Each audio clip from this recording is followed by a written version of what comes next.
Most of the Filipino restaurants here in Chicago ay nasa labas po ng city. Kasi naman, karamihan po sa mga kababayan natin ay naninirahan sa suburbs. Kaya I was really surprised when one day, a handful of my friends took me to this breakfast place after our volleyball game. Kumusta po kayo mga ka-nation? Welcome to Uncle Mike's, located here sa Ukrainian village po, malapit sa downtown Chicago. Paano ba naman magsasaksi ng isang Filipino breakfast/diner?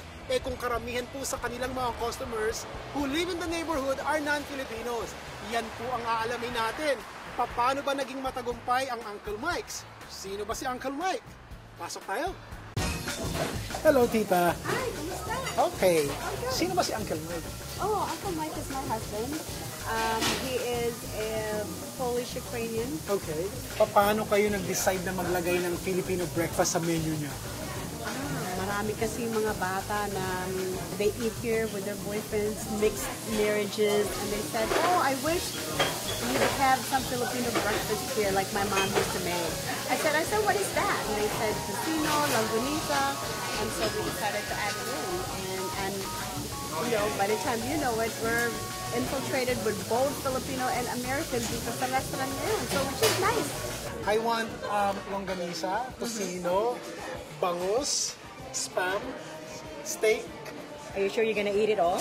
Napansin ko tahimik po yung mga tao. I think all they want to do is to come here and enjoy the food. Wala munang usapan. Ang lugaw po is on the house. Every day they serve lugaw. Pag sinuswerte kayo, may kasama pang hard-boiled eggs. This is our tocino.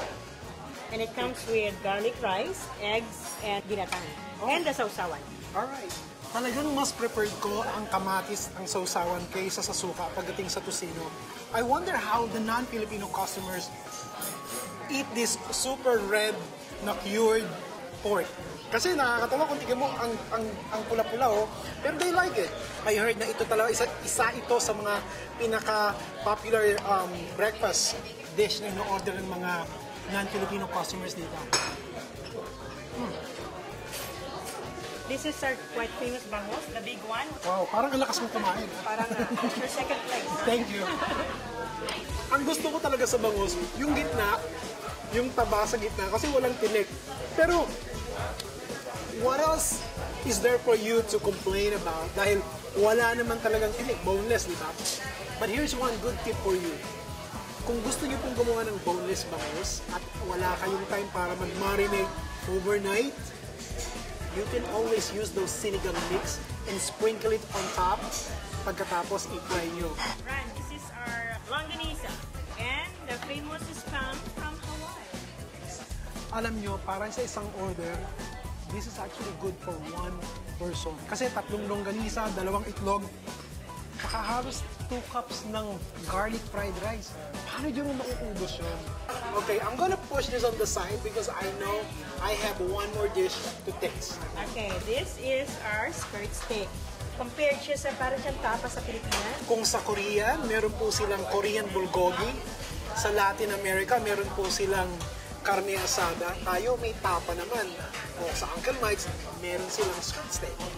Parang oyster sauce, pero hindi oyster sauce kasi maasim na maalat na matamis. It goes well with the steak. This is good. Wow. Talagang ang laki ng nagagawa ng mga silog breakfast sa atin, di ba? Well, if you happen to be up early and happen to find yourself in this part of Chicago, daanan niyo po ang Uncle Mike's. Bukod po sa mura na ang presyo ng kanilang mga breakfast entrees, malaki pa po ang mga servings. Uncle Mike po, kano ang pangalan, pero pagdating sa loob, puso at lasang Pinoy ang mga pagkain sa loob. Mga kaibigan, bago po ako magpaalam, paalala lang sa inyo na kung meron kayong mga restaurants na gustong ipagmalaki, yung mga kababayan natin na nagtatrabaho sa food industry, please send me a message sa aking pong bagong Chef Ron Vilaro Facebook page. Who knows? Next week, ito na ang puntahan ko at kayo ang kasama ko. Hanggang sa susunod, ito po si Chef Ron Vilaro, ang best friend niya sa kusina. Join me again on another food adventure when I eat and run. Goodbye!